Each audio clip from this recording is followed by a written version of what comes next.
Hello, my name is Will Dean. I'm the Forest author. Today I want to talk about book deals.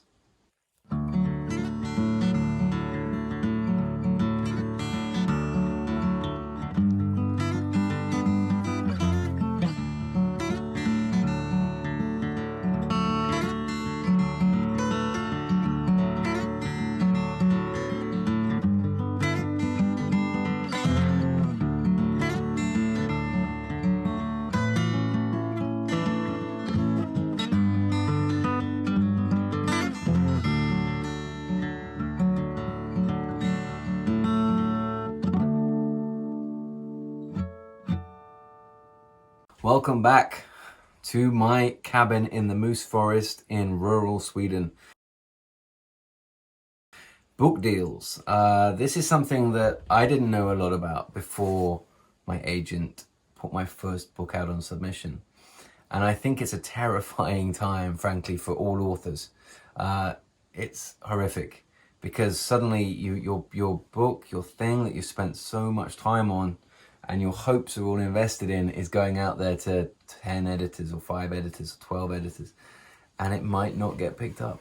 You might get rejected all over again after being rejected so many times from slush piles. So it is scary, it's miserable, it happens again and again and again as an author.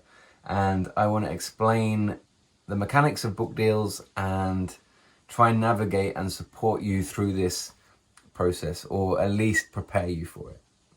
So first of all, I'll talk through my book deals just so, because that's kind of my frame of reference. So my first book deal was in 2000 and I think it was 2016, I think it was. Yeah, I got my agent summer 2016. She put my book out on submission. It was called Dark Pines. She put it out on submission to, I don't know, 12 editors, and lots of nice feedback, but they all rejected it apart from one.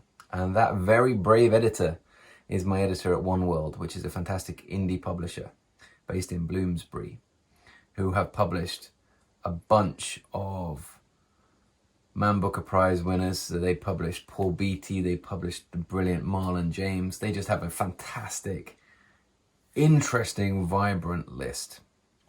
And they picked me up. They picked up my book. Smallish deal, I would say, 2-book deal. And they, as an indie, have a different acquisitions process to some of the big 4 publishers. So their acquisition process was my editor, Jenny Parrott, who is amazing. She basically read it, loved it, passed it to the boss of the entire publisher, Juliet Maybe, who loved it and said, yeah, let's buy this book. So they bought the book. And it was announced at Frankfurt, which is another thing that happens a lot with book deals. They're announced at the London Book Fair or the Frankfurt Book Fair, if the book fairs happen in that particular year. And that was my book deal. It was a 2-book deal for UK and Commonwealth. So each book deal is limited in terms of how many books, the genre, the approximate word count, and the territories. So you can sell world rights, world English rights, UK and Commonwealth excluding Canada, UK and Commonwealth including Canada. You can sell world English rights including audio, that kind of thing. Audio is something which is often included now in the bundle, whereas 4 years ago, 5 years ago, audio, most agents tried to keep audio separate and sell it separately. And nowadays, most publishers try and get the audio rights because audio is seen as such a growth sector now and going forwards. So that was my first book deal. And then from there, I got foreign rights deals in lots of different countries. And one of those came through like after a few months. And one of them came through 2 weeks ago from China that I haven't announced yet. I can't talk about yet. So they come through randomly. Some of them through book fairs, like Frankfurt Book Fair, but some of them just come through randomly. And your foreign rights team or your agent is trying to put those deals together and make sure that foreign editors in other territories, know about your book. So there are those deals, those book deals. And I also signed then with those 2 books for Audible. They bought the rights, and then also with Lionsgate for TV and movie rights. So those were my book deals for those books.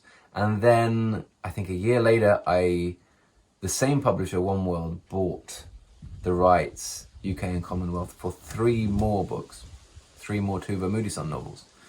And that didn't go on submission. They basically that just kind of happens organically because I was already with them. So that was fantastic. And then last year, my standalone novels went out on submission to just a few people, just a few editors. And it was preempted by a few of them, which was amazing. And that didn't happen the first time. So that I was very lucky and very grateful that they got preempted.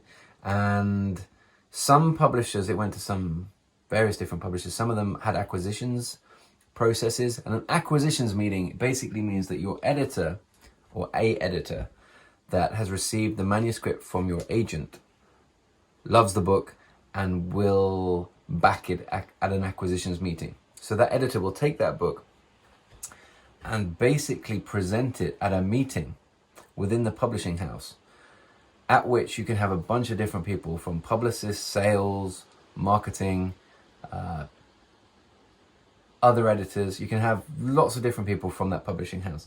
And basically people will say, this sounds great, or I'm a little bit concerned about the subject matter, or this sounds interesting, but it's very similar to that book that's coming out in 18 months' time. There will be a whole kind of debate, and it'll be that job of that editor to kind of pitch the book in a way, try and present it, try and sell it, but at the same time, that editor will be listening to the concerns and the interest from everybody else on the team. So it's like a team protocol, it's a team process of if and how they, as a publishing house, are going to offer for that book. And the offers can come in the form of a preempt, which basically means a big offer, which comes into your agent, which basically means take this off the table now. Or it can be a kind of a lower offer, which then turns out to be the only offer and you take that offer. Or it can be a low offer and you have a bunch of other offers and you end up getting an auction situation where various different editors are bidding against each other to buy the rights of that book.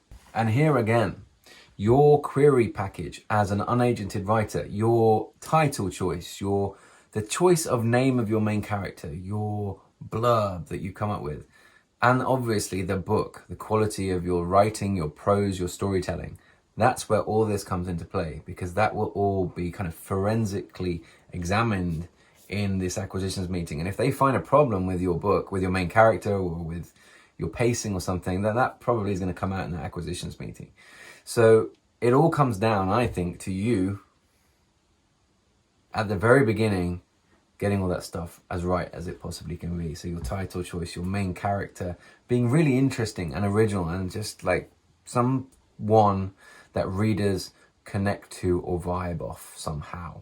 That's really important. If you do your job well there, often your agent will use your blurb or your comp titles or your something from your submission package. Your agent will often use that in their submission to editors if it's good enough. And your editor may well use that to try and sell the novel in that acquisitions meeting. Now around book deals are often announced in the bookseller, book brunch, Publishers Weekly in the US. Book deal announcements are really important when you're at the beginning of the process, and then I think they can become less and less important as you go through. It's all about the book, really. But when you're at the beginning, obviously your first book deal announcement is massive, and it's quite rightly you should be proud of that because like the odds were not in your favor. And then later on, it's more about, I think, the book, and you become less excited about the announcement itself. The language of book announcements. Sometimes you get a book announcement and you got a 6-figure advance, you got a 7-figure advance, and it won't be mentioned in the press release. That's a choice made by you or your agent or your editor not to include that information for whatever reason. Or you could say that it was a 6-figure deal, or you can say that it was a strong deal. There's a lot of weird jargon, which is not that relevant, I don't think, to authors, but it's quite relevant in the industry itself. Especially in America, I think there's like different numerical levels associated with things like strong or significant. I don't know. What's relevant really is your deal. That's the important thing. But in terms of timeline, often your agent will send out that submission. It could be preempted in a day. My new book, The Last Thing to Burn, which will be out in January, that was preempted, I think it was in 2 days.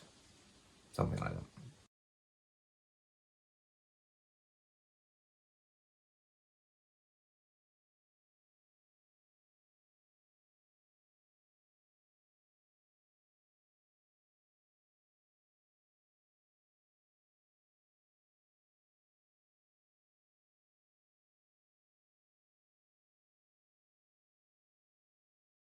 3 days. It was very quick. Some submissions can take 6 months. And that's no reflection on your book. Some incredible books that go on to be huge international bestsellers didn't do well in the submissions process. And some real duds, some really bad books were bid up with a massive auction and sold for huge numbers, and they never really chime with readers. So don't feel bad if your submission process takes a while, and don't feel bad if your advance isn't huge. My first advance for my debut was small. It was small, and that was the right thing. Why? Because I was with an independent publisher, and they did not know about the Tuva books. They couldn't tell if they were going to do well or not. And they did really, really well. They do really, really well. But they didn't know that at the time. They were taking a huge gamble, huge risk. So they did the right thing. The good thing is I earned out super fast. So very soon after publication, I'd earned out and I was earning royalties. And I'm still earning royalties, and I'll always be earning royalties. So like, small advances are not a bad thing, especially if you're a debut author. But in terms of timeline, getting back to timeline, your agent puts it out on submission to editors.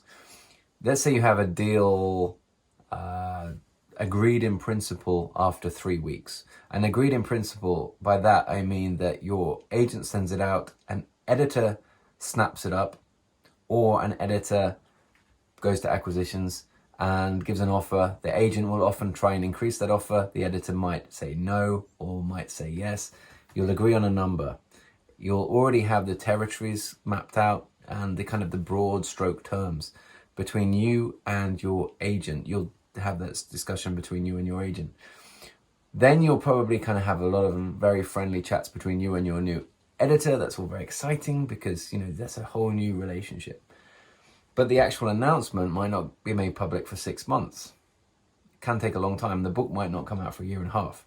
So everything takes a long time in publishing. And that's quite a good thing, I think, because you get to refine the book and proofs get to be made and sent out, and buzz can build, and you can work on your next book. So time lags are not a bad thing. But if you as a writer have a question about book deals, please do get in touch with me, and I'll be as transparent as I can be, always. I am doing this. I do not monetize this channel. I do this in this shack to try and pay it forward, to try and explain things that are very opaque and try and demystify the publishing world, because I find it extremely mysterious and bamboozling. Years ago, I didn't know what was going on. So right now I'm in a position where I can share some stuff and I can explain some things which are otherwise quite confusing. So send me a message, Instagram, Twitter, Facebook. In the comments of this video is great, and I will get back to you. I will always answer your questions. Thank you very much. Will Dean, Forest author. Take care. Bye-bye.